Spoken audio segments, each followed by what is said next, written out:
আসসালামু আলাইকুম। শিক্ষা একাডেমিতে তোমাদের সবাইকে স্বাগতম।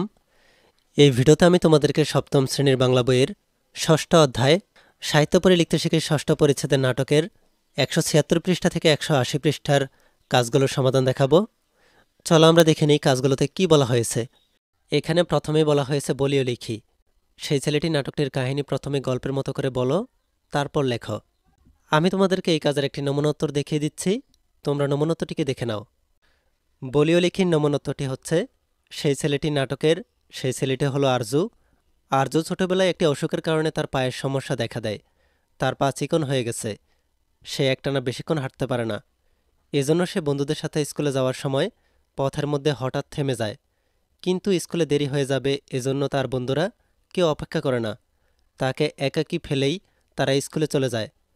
আইসক্রিমওয়ালা ও হাওয়াই মিঠাইওয়ালা কেউই তাকে সাহায্য করেনি। লতিফ স্যার আরজুর খোঁজ খবর নেন। তিনি জানতে পারেন আরজু পলাশতলীর আমবাগানে একাকী বসে আছে। তাই লতিফ স্যার সোমেন ও সাবুকে নিয়ে সেখানে যান। সেখানে গিয়ে আরজুর সমস্যাটি জানতে পারেন। তিনি আরজুর প্রতি সহযোগিতার হাত প্রসারিত করেন। তিনি আরজুর চিকিৎসার উদ্যোগ গ্রহণ করেন। আমরা এখানে বলিও লিখির নমুনোত্তরটিকে দেখে ফেললাম। এর পরবর্তী পৃষ্ঠায় এখানে বলা হয়েছে জীবনের সঙ্গে সম্পর্ক খুঁজি। এখানে বলা হয়েছে সেই ছেলেটি নাটকের সাথে তোমার জীবনের বা চারপাশের কোনো মিল খুঁজে পাও কিনা, কিংবা কোনো সম্পর্ক খুঁজে পাও কিনা তা নিচে লেখো। আমি তোমাদেরকে এই কাজেরও একটি নমুনোত্তর দেখিয়ে দিচ্ছি, তোমরা নমুনোত্তরটিকে দেখে নাও। তার আগে তোমরা যারা এখনও আমাদের চ্যানেলটিকে সাবস্ক্রাইব করোনি তারা এখনই আমাদের চ্যানেলটিকে সাবস্ক্রাইব করে রাখো, আর যারা সাবস্ক্রাইব করেছো তাদেরকে অসংখ্য ধন্যবাদ। জীবনের সঙ্গে সম্পর্ক খুঁজি নমুনোত্তরটি হচ্ছে, সেই ছেলেটি নাটকের সাথে আমার চারপাশের ঘটনার মিল খুঁজে পাই। আমরা একটু লক্ষ্য করলেই দেখতে পাবো পথে প্রান্তরে অনেক অসহায় মানুষ রয়েছে। তারা শারীরিক প্রতিবন্ধী হওয়ার কারণে তারা সবার কাছে তুচ্ছ-তাচ্ছিল্যে পরিণত হয়। কেউ তাদের পাশে দাঁড়ায় না, কেউ তাদের দিকে সাহায্য সহযোগিতার হাত বাড়ায় না। অথচ তারা আমাদের সমাজেরই একটি অংশ। যথার্থ যত্ন, পরিচর্যা, চিকিৎসা ও অনুপ্রেরণা পেলে তারাও জীবনে সফল হতে পারবে। আর এর উদাহরণ আমাদের গ্রামের রাকিব।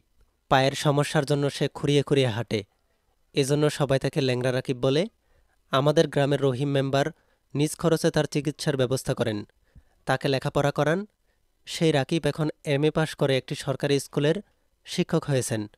তাই আমি মনে করি আমাদের সমাজ জীবনে বাস্তব চিত্র সেই ছেলেটি নাটকে প্রতিফলিত হয়েছে। আমরা এখানে জীবনের সঙ্গে সম্পর্ক খুঁজি নমুনোত্তরটিকে দেখে ফেললাম।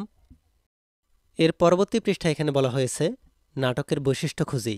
এখানে বলা হয়েছে সেই ছেলেটি একটি নাটক। নাটকের সাধারণ কিছু বৈশিষ্ট্য আছে। নিচে প্রশ্নগুলোর উত্তর খোঁজার মাধ্যমে বৈশিষ্ট্যগুলো বোঝার চেষ্টা করো। আমরা এখানে দেখতে পাচ্ছি একটি ছক দেওয়া আছে। এই ছকটিতে কিছু প্রশ্ন দেওয়া আছে, আর এই প্রশ্নগুলোকে হানার মাধ্যমে আমাদের উত্তর করতে হবে। আমি তোমাদেরকে এই ছকটির একটি নমুনোত্তর দেখিয়ে দিচ্ছি, তোমরা এই ছকটির নমুনোত্তরটিকে তোমাদের বইয়ের সাথে মিলিয়ে নাও।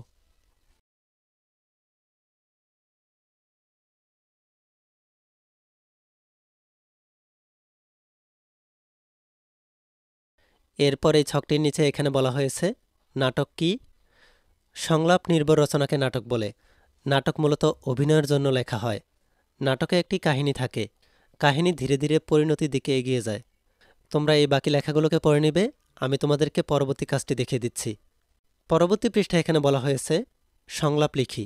যে কোনো একটি বিষয় নিয়ে দুটি চরিত্রের মধ্যে সংলাপ রচনা করো। আমি তোমাদেরকে দুটি চরিত্রের একটি সংলাপ দেখিয়ে দিচ্ছি, তোমরা সংলাপের নমুনোত্তরটিকে দেখে নাও। এই সংলাপটি হচ্ছে বই পড়ার গুরুত্ব সম্পর্কে দুই বন্ধুর মধ্যে সংলাপ। তোমরা এই সংলাপটিকে নোট করে নাও।